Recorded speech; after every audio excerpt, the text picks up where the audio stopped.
So, you want to hear my history of dancing?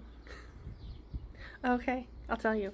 So, let's start with my grandma. So, my grandma would she could do jitterbug. It was like back in the, was it 40s, 20s, 20s, 20s. And apparently she would go out on the ferry and dancing. And it's kind of crazy because she actually had a very protective grandparents raising her and stuff. But she got to go do that, so that's fun. And she had a blast apparently, and she just kind of looked like a little Betty Boop, so she's so adorable in her little flapper dress, I assume. No, I wasn't there, I didn't see her, but if you knew her, you can imagine it. She was adorable. When I was a kid, she just looked like Mrs. Claus.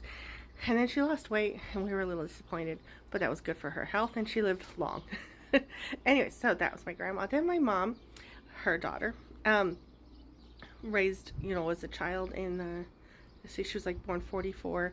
So in her teen years in the 50s, they would have sock hops, and she always paired up with this one guy who she said she didn't really even know him. They didn't hang out, but they always paired up at the sock hops, and they would win the dances. So they would do swing, that sort of thing.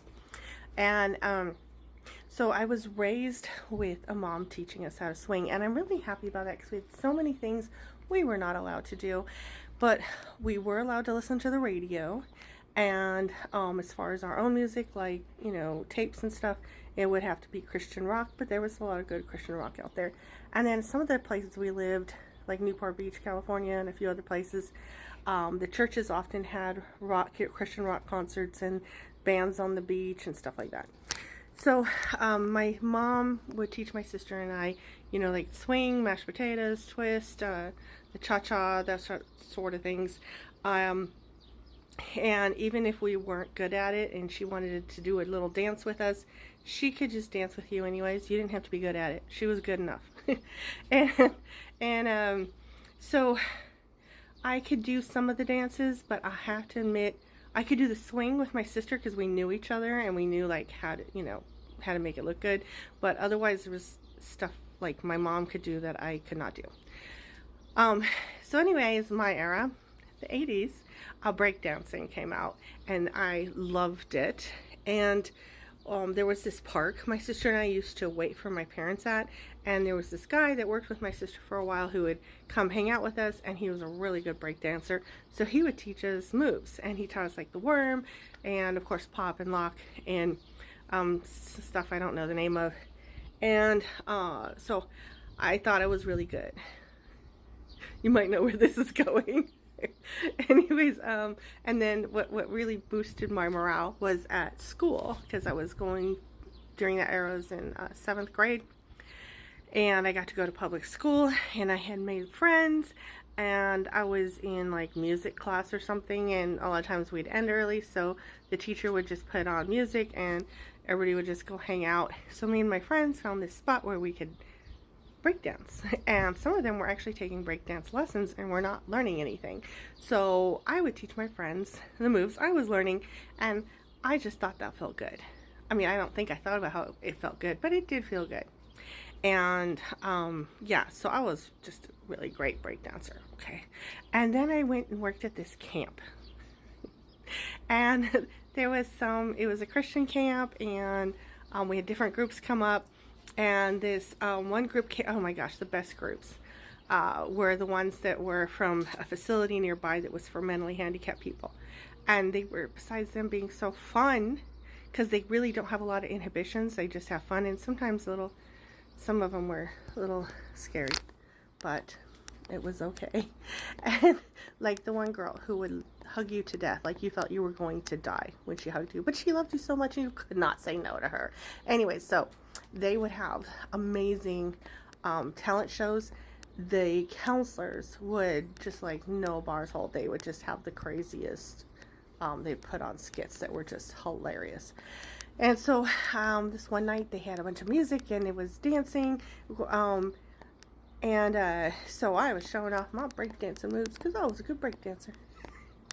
And so I told this dude that was a friend of my sister's. It's always the dude that's a friend of my sister's, not the same one from the park. Something came up about me being able to do the worm. And so I think I was a little embarrassed, but finally he talked me into doing it, and he was like, "Oh, it's really good. You did good." And then he did it. Yeah, I'm like, bump, ba bump, ba bump. And he was like, woo, swinging around. Like he was made of water that was just, woo, fluid. And I lost my confidence. I felt like an idiot when I did the worm because it's like, I don't know, just wasn't good. I wish that I didn't lose my confidence so easy when I was a kid, but I was very shy when I was younger. Very, yeah, I just, a lot of anxiety, but I didn't know it was called anxiety then. It was just called shy. So yeah, it was really easy for me to go, dang, I ain't never doing that again. But I think I still did it again when nobody was around. I would still, like, have fun. Now, I probably would break my back or something. I did spin on my head once, and that was awesome. He was at, actually, funny thing, it was at the same camp, but it was when I was younger, and I was there as a camper with Vineyard Christian Fellowship. And there were some weird kids that I must have been a weird kid too, because I was in with those weird kids. Like, we weren't even like hang out together. I think these kids didn't really hang out with anyone, but when they were breakdancing, we would all hang out together. It was just a couple of us. It was like in front of the fireplace. Must have been a good spot for breakdancing because it was like right there. And so one day, like, I decided to try the head spin, and I had tried and tried and tried it before and never succeeded. And woo, I was spinning around, and I have to tell you, that was fun. I got in so much trouble. I think a counselor saw me, and somehow word got, I mean, usually my mom worked at the camps that we went to, but my mom wasn't there, but somehow she got wind of it, and she bawled me out, and I think my dad bawled me out, the counselor bawled me out, and I had a chiropractor because I used to have really bad scoliosis. Or I don't even know if it was bad scoliosis, but I used to throw, I mean, it was considered scoliosis, but I also used to throw my back out. I think it usually happened when I was breakdancing. But, yeah, so the chiropractor just, like, read me the riot act about how I could break my neck, and maybe that's true. But, if you have really strong muscles in here, and you can exercise those muscles, they do protect your neck. So, exercise your neck muscles, okay? So you can spin on your head. All right. Yeah, I mean, I wish I had kept doing it, but I mean, didn't want to break my neck, but it was really fun, and you can really hurt yourself doing so many things. So anyway, so yeah, as it turns out, I have a really hard time learning to dance. It takes me a while to learn steps, and then I can forget them just as fast as I learned them. There's some things I remember, but also now I'm just overweight and tired, so it's a little harder. Yeah, fatigue, exhaustion, being a mom of 4, even though they're grown, that just wore me out. But, one second here.